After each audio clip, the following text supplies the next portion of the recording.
One security problem that we will sometimes encounter is weak configurations. Now that's a pretty generic term and it's all encompassing. So we need to cite some examples of what that really means. Because if we do that, we can then focus attention on hardening to mitigate against those kinds of threats. Now, the first consideration is whether we're talking about IT ecosystems that exist on premises or in the cloud. Weak configurations in both places that present security risks. Now, when it comes to open permissions, what we're really talking about are things like open Wi-Fi networks. Every now and then you might scan for Wi-Fi networks, or it might just pop up on your device, depending on what you're using, and you can make a connection without even specifying a passphrase or signing in any way. And often you'll get that in public places where there are public Wi-Fi hotspots, and it makes sense in that context to have an open network. But when it comes to an organization or a government agency, even a home wireless network, it probably doesn't make sense. The problem is that it's really convenient. That's why we have security problems. The default configurations for many consumer-grade devices like Wi-Fi routers or IoT baby monitors is such that they're convenient. You plug them in, you have your app on your phone, and they just work. But at the same time, that sacrifices security. So that's why we end up with a lot of these problems, to be honest. Guest user accounts. Guest user accounts can sometimes be warranted, but at the same time, do we need them? If we don't need them, we should be disabling guest user accounts. Some operating systems will have a guest account that's enabled by default.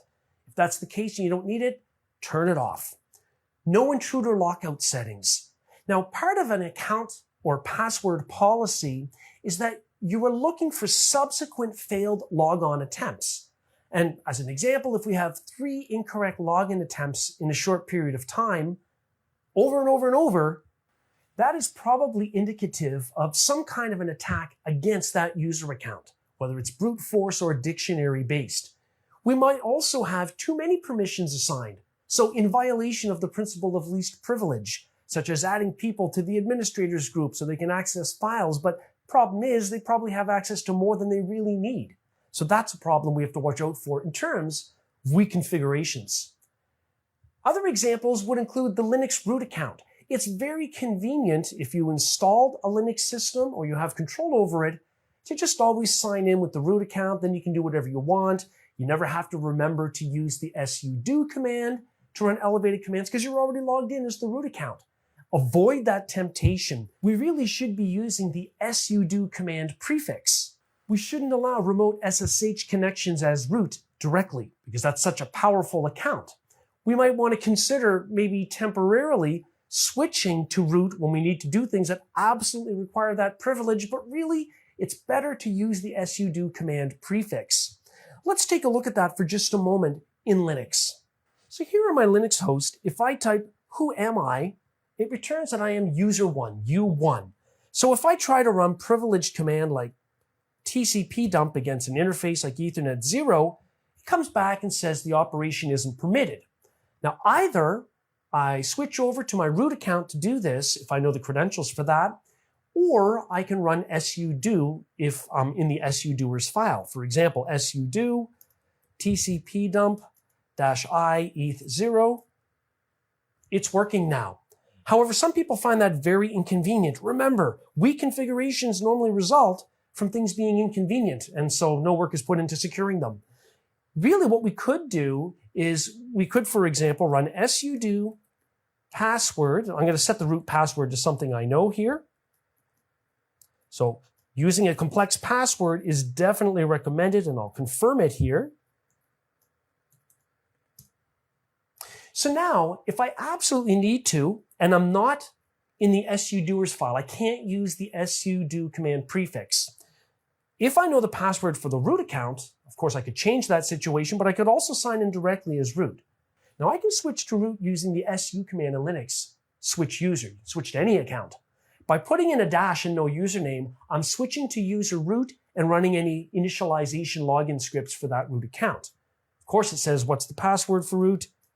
I can go ahead and specify it. And if I type who am I, I'm actually signed in with the root account. This is really what we want to avoid, to be honest, where possible. When you're logged in as root, often it's too easy to make a mistake, to remove files, or if you use that account a lot, and you don't have a complex password and that account gets compromised, it could be a problem. So even though we can do that, we shouldn't. Now, for example, though, it happens because it's convenient. When I'm logged in as root, I can run anything I want, like tcp dump-i, eth0, no questions asked.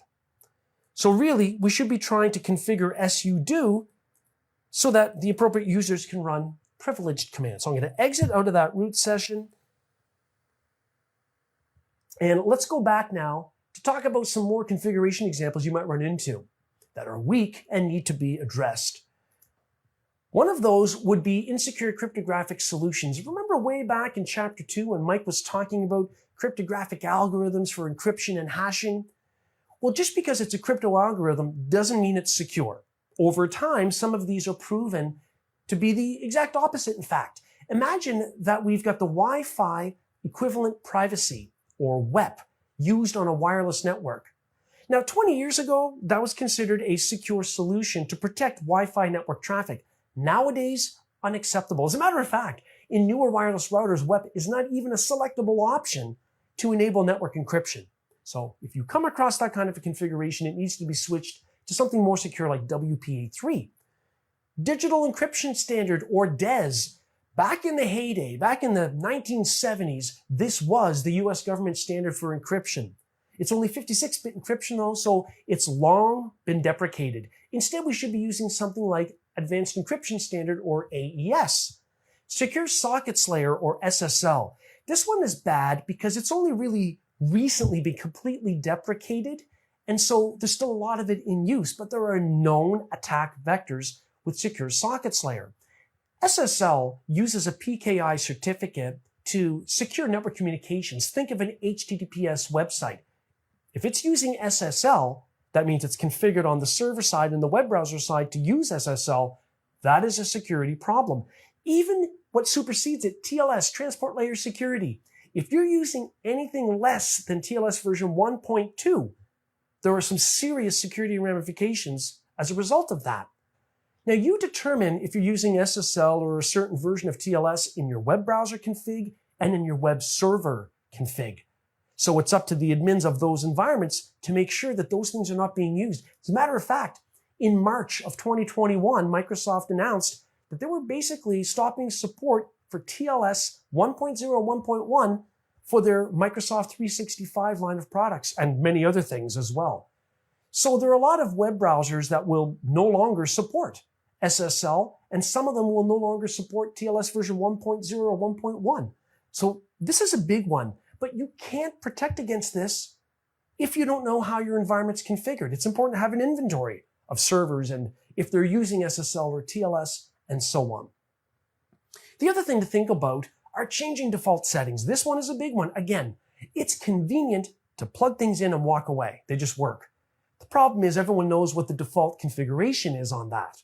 So that means things like IP addresses maybe should be changed, if that makes sense. Opening port numbers. If we have ports that are open that don't need to be listening, like FTP, SNMP, or Universal Plug and Play, UPnP, disable them. That would be something else to do. Turn off things that don't need to be running. I'll tell you what's notorious for Universal Plug and Play. Older Wi-Fi routers, even some older multifunction network printers. They're notorious for having Universal Plug and Play enabled, for automatically discovering things on the network, and there are a lot of attack vectors associated with that. So that's something you might want to consider turning off.